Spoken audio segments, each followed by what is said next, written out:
Olá, eu sou o James e hoje eu elaborei um mapa aqui para tratar de como eu desenvolvi o idioma, como eu adquiri o idioma inglês, né? Eu também pretendo no futuro fazer um mapa igual para minha obtenção do idioma alemão e outro que elabore mais ou menos como eu estou abordando o idioma japonês agora, como eu estou estudando.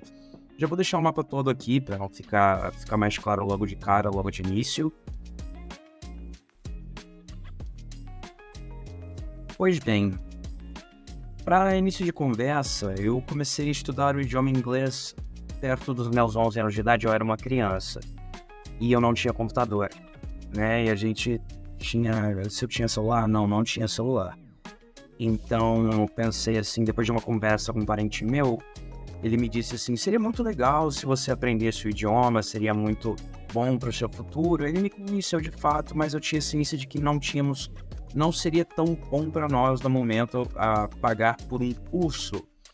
Então eu decidi, não seria bom para nós financeiramente falando na época, pagar por um curso. Então eu decidi fazer sei lá o que para aprender sozinho. E a primeira coisa que eu pensei foi, a gente tem um DVD player, né, para tocar DVDs e trocar os idiomas fonte dos filmes. Então, a primeira coisa que eu fiz, primeiro contato que eu tive com o idioma inglês fora do ensino fundamental ali, foram os filmes, né? Então, fui numa locadora, aluguei alguns filmes. Não tô falando pra ninguém fazer isso, mas eu assisti o mesmo filme, se eu não me engano, foi o segundo filme da trilogia do Senhor dos Anéis, e assisti até meio que memorizar todas as falas. Não todas, né? Mas pelo menos todo o contexto do filme, que acontecia primeiro, depois, etc. E algumas conversas principais. Depois disso eu alternava o idioma e as legendas e consegui escrever e anotar bastante vocabulário também e criar alguma noção de como o idioma funciona, uma certa intimidade. A partir dos filmes eu tive um primeiro contato então com o idioma, um vocabulário inicial, tipo I, you, I am, he is, you are. Você observa isso acontecendo no filme e você começa a emular e identificar padrões no idioma e deduzir muitas coisas também. E outra coisa é a contextualização visual. É muito importante porque você vê uma pessoa falando sofá e tem alguém apontando o dedo para o sofá. E você, sofá deve significar sofá. Só um exemplo, né? Então isso é a contextualização visual que um filme, uma série te proporciona. Então eu já peguei algum vocabuláriozinho, já peguei a manha da pronúncia de algumas palavras e pouco tempo depois, lá para os meus 12 anos, eu consegui um computador pela primeira vez e meu segundo contato a partir de filmes foi jogos, né? Então comecei a procurar por jogos online, jogos offline. Eu lembro que eu jogava muito Little Fighters 2, que era muito massa jogar offline quando eu tava sem internet, mas online eu comecei a baixar alguns MMORPGs, tipo Fly for Fun, Silk Road, Ragnarok, vários outros aí que eu jogava em servidores gringos e interagia com a galera falando inglês mesmo. De forma geral, os jogos, eles me auxiliaram em relação ao vocabulário específico. Por exemplo, jogando Counter-Strike, você vai pegar vocabulário como Kevlar, Knife, Pistols, Machine Guns, etc. Jogando MOBAs, como, sei lá, eu joguei bastante Dota. Então, você lia as descrições dos itens. E além do nome do item em si, tipo Aghanim Scepter, aí tá lá a descrição do que o item faz, ou o que você precisa comprar primeiro para fazer aquele item. Peguei muito vocabulário de jogo, mas muito mesmo. Só da leitura dos textos do que eu tinha que fazer para conseguir aquilo que eu queria. Mas outra parte que ajudou bastante, especialmente para jogos que permitem que você ligue microfones, comunique com outras pessoas, foi a comunicação com estrangeiros. Então, meus 12 anos de idade aí, eu já estava sendo xingado de tudo que é coisa por tentar falar o idioma dos caras e fazer um péssimo trabalho nisso. Aí eu já deveria estar chegando no meu A1 ou transitando para um A2 nessa época, falando com um sotaque forte, bastante forçado, não sabendo utilizar as palavras corretamente. E até próximo dos meus 13 anos eu já deveria estar um pouquinho melhor, me aproximando de um B1 ou talvez já B1. Talvez já B1. Então, primeiramente foram filmes, segundamente foram jogos e os seus benefícios aqui exemplificados através do mapa, né? Terceiramente, a partir dos jogos eu desenvolvi um interesse muito grande por gameplays e vai lançar jogo novo e tal. Eu queria ver algum vídeo de alguém falando a respeito, mas eu nunca quis assistir brasileiro falando a respeito. Eu pensava assim, brasileiro só vai pegar o que o gringo tá falando e traduzir, né? Então eu prefiro simplesmente ver da fonte e saber o que eles já estão falando sobre esses jogos e tudo mais. Então eu comecei a acompanhar alguns criadores de conteúdo para YouTube, como o PewDiePie, na época ali, quando eu tinha, sei lá, não sei quanto tempo faz que o PewDiePie faz vídeos, talvez eu já fosse um pouquinho mais velho, mas tinha uma coisa ou outra lá. Então eu ia atrás de conteúdo gamer, já tinha alguma influência de música também nessa época. A questão da leitura dos comentários é muito maneira, cara. Se você tá aprendendo qualquer idioma agora e você tem como acessar o YouTube ali e procurar algum vídeo específico desse tema que tu tá procurando, vai ler os comentários também. Tipo, não entendi o vídeo, vou deixar quieto. Não. Mesmo que você não entenda o vídeo, pausa o vídeo ali, desce pros comentários, que o vocabulário dos comentários vai ter a ver com o tema que você tá assistindo. Então é até legal pausar o vídeo ali, ler os comentários um pouco e depois voltar pro vídeo, para ver se você não consegue entender um pouquinho melhor do que o vídeo se trata. Isso, claro, dependendo do seu nível no idioma aqui. Eu diria que o YouTube aí fez a minha...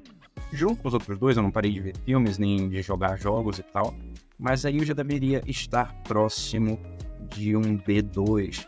A leitura dos comentários ajudou muito, e considerando que o YouTube, se você procurar qualquer tema ali, você tem vários vídeos falando do mesmo assunto, é um overload de informações, é informação pra caramba tratando daquele tema, então você consegue muitas interpretações, o vocabulário. Se você quer ver um vídeo gamer, você vai ver expressões do mundo gamer, daquele jogo específico que você está procurando, ou às vezes meio mais universalizado. Se você está procurando falar de filmes ou de música também, nos comentários você vai ver gente compartilhando as experiências que eles tiveram e tudo mais. Tudo isso, bom, então assim, percebe. Primeiro contato com filmes aqui, vocabulário inicial, contextualização visual, comecei a imitar os caras, que é o que chamamos de shadowing. Aí depois disso, vocabulário específico para jogos, o que me ajudou a entender muito bem a estrutura. Eu comecei a errar menos, eu diria que muito graças aos jogos, porque lendo as descrições, conversando com os personagens dentro do jogo e também com os estrangeiros, a estrutura das frases começou a se padronizar na minha cabeça, eu comecei a entender isso bem melhor. A partir do YouTube pra frente é mais com aqueles pontos gramaticais que eu não conhecia, e questões estruturais de vocabulário que foram se tornando mais sólidas na minha mente e tudo mais. Mas o ponto principal disso tudo, com certeza, é algo que começou paralelo aos jogos, que foi a música. E a música, ela teve uma abordagem coincidentemente muito funcional para mim, porque eu tava trocando de canal outro dia, passei pela MTV e tava passando Megadeth nos videoclips da época, né? Symphony of Destruction.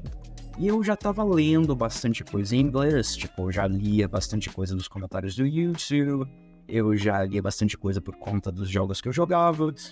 Então, eu tinha lido um artigo ali sobre o Pied Piper, o flautista de Hamelin, e ele é mencionado na letra do Megadeth, Symphony of Destruction, e eu fiquei interessado por metal, né, metaleiro mesmo, aí com 12, nos meus meios dos 12 anos aí.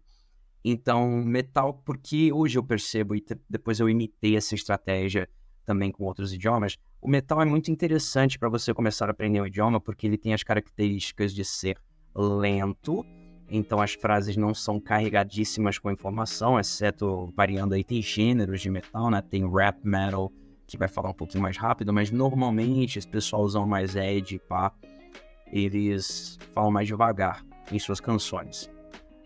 É menos carregado de vocabulário, justamente porque eles tentam deixar a frase mais forte ali e não falar um monte de coisa uma atrás da outra. A pronúncia é mais clara, nem todos, mas na maioria a pronúncia é mais clara do que os próximos dois, que foram peças-chave para o meu desenvolvimento. Do metal pro rock, mas não é a mesma coisa, tipo, sei lá, cara, quando eu falo rock é porque eu comecei a ouvir mais rock californiano, assim, tipo Sum 41, comecei a ouvir The Offspring, aí acabei me expondo também a Led Zeppelin, Bon Jovi, então, tipo, coisas que não se enquadram como metal. O pessoal já fala bastante coisa, ambos têm refrão, o refrão é legal porque são duas frases que ele vai repetir ao longo da canção. Bem interessante isso, porque é o mesmo vocabulário, ele vai dizer a mesma coisa. E normalmente é chiclete, né? Você ouve, gruda ali, então você começa a cantar. Pega uma playlist, normalmente algum gênero aí que, se possível, fala mais devagar, que tenha refrões. Começa aprendendo os refrões, cara, independente do que tu tá aprendendo. O que foi a transição do metal pro rock pra mim? Ele me trouxe mais vocabulário, porque tem mais palavras por minuto.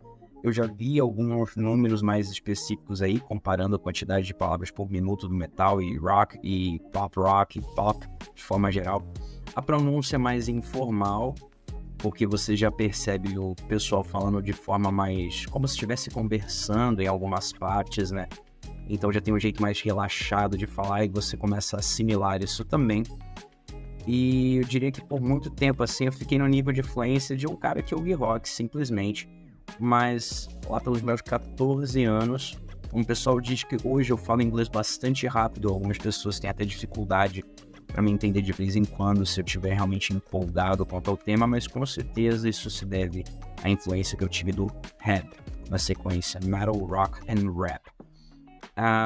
Eu já fiz, por exemplo, uma comparação, se eu não me engano, rock vai ter ali mais ou menos umas 400 palavras por canção em média, não me lembro de cabeça. Rap pode ter até, eu já peguei uma letra do Eminem ali que tinha 1.800 palavras em 3 minutos e meio, 4 minutos. Então, cara, é muito mais coisa. O vocabulário é absurdo, você pega palavras que você nem imagina. As gírias e a cultura popular estão muito presentes dentro do rap, não que não estejam no rock também, mas no metal bem menos, mas no rock e no rap, assim, você pega muita coisa do que o pessoal diz no dia a dia, né? Aí você tem uma melhora auditiva muito louca também, porque primeiro você tem que entender o que o cara tá falando para conseguir copiar, né? E copiar o que você tá ouvindo é sempre parte do processo, né? Não pode parar. E agilidade na fala, porque se você quer tentar cantar a canção junto à pessoa, é necessário que você também desenvolva um pouco mais da sua agilidade.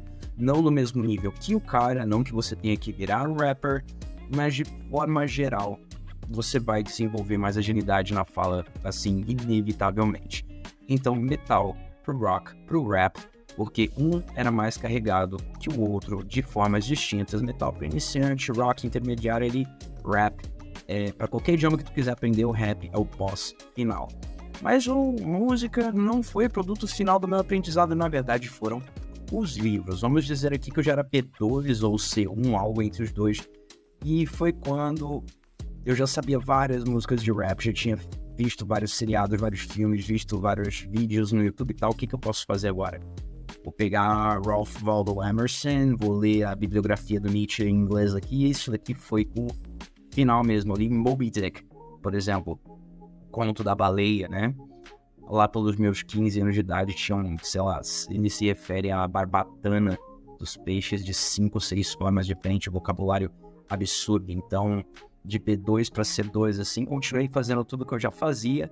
Agora eu simplesmente passei a ler livros também em PDF, óbvio, que eu não conseguia arranjar as versões físicas dos livros. Então, resumidamente, esse aí é o mapa do meu aprendizado do idioma inglês.